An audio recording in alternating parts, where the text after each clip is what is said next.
کیا آپ کبھی یہ سوچتے ہیں کہ آپ محنت بھی کرتے ہو، دن رات کام بھی کرتے ہو، لیکن پھر بھی پیسوں میں برکت محسوس نہیں ہوتی؟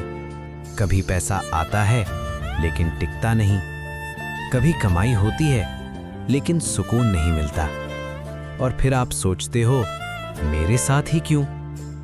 لیکن ایک سچ ہے جو ہم اکثر بھول جاتے ہیں، رزق صرف زیادہ پیسہ ہونے کا نام نہیں، رزق میں برکت ہونا سب سے بڑی نعمت ہے۔ کبھی آپ نے دیکھا ہوگا کچھ لوگ کم کماتے ہیں لیکن ان کے گھر میں سکون ہوتا ہے، ان کے بچوں میں خوشی ہوتی ہے، ان کی زندگی میں اطمینان ہوتا ہے، اور کچھ لوگ بہت کماتے ہیں لیکن ٹینشن، قرض اور پریشانی ختم نہیں ہوتی۔ کیوں؟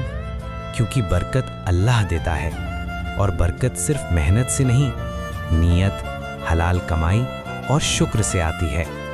جب انسان حلال طریقے سے کماتا ہے، جب وہ جھوٹ اور دھوکے سے بچتا ہے، جب وہ تھوڑا ملنے پر بھی شکر کرتا ہے، تب اللہ اس کے رزق میں ایسی برکت ڈال دیتا ہے کہ کم بھی زیادہ لگتا ہے۔ یاد رکھو، زندگی کا اصلی سکون بینک بیلنس سے نہیں آتا، وہ اللہ کی رضا سے آتا ہے۔ اگر آپ چاہتے ہو کہ آپ کے پیسوں میں برکت ہو، تو آج سے 3 چیزیں شروع کرو: حلال کمائی، روزانہ شکر اور تھوڑا سا صدقہ، چاہے کم ہو لیکن اللہ کے نام پر دو۔ دیکھو کیسے اللہ آپ کے لیے نئے راستے کھولتا ہے۔ ہو سکتا ہے آج آپ تھک گئے ہو، لیکن یقین رکھو اللہ آپ کی محنت دیکھ رہا ہے، اور جب وہ دیتا ہے تو حساب سے نہیں، اپنی رحمت سے